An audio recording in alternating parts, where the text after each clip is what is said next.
Is yawning really contagious? Let's find out.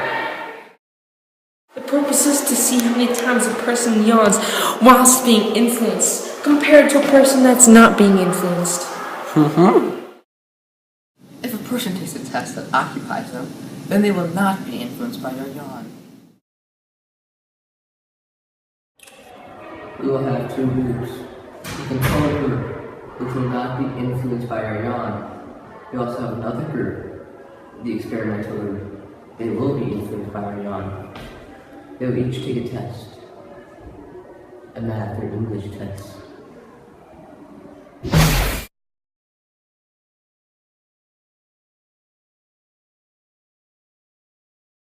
People from the ages 0 through 5 are immune to catching yawns, but the human starts to develop the urge to yawn around ages 1 through 2. Although experiments show that 11-year-old fetuses yawn to aid their brain development. People that are 5 through 25 years old yawn much more frequently than those of 25 years plus. Yawning is a way that the human receives the oxygen that it needs, but it is thought to be contagious.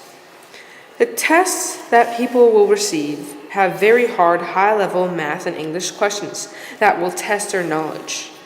The question will be so hard that they will soon give up and start to become bored. They will have 5 minutes to complete the test, and they will be influenced by our yawn. Steps. There are 6 steps. The first step is to ask a person to take a math or English test. The second step is to decide whether to put them in a group 1 or 2. The third step is to have them take a test according to what group they are in. The fourth step is to record how many times they yawn on a table. The fifth step is to find another person. And the sixth step is to repeat steps 1 through 5.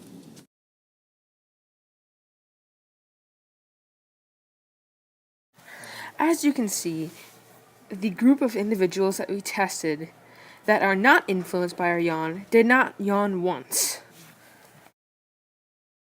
The next 4 people we tested were now influenced by our yawn, and the results were completely different. In fact, they were not focused by our test, and 2 people yawned.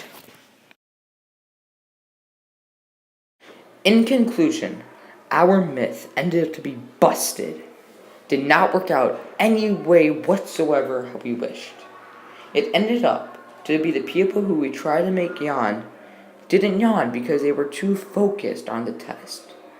In the times that we tried to make them yawn, they either purposely didn't yawn because they knew it was a joke, or they did purposely yawn because they thought it would be funny. Our results were inconclusive because of these variables,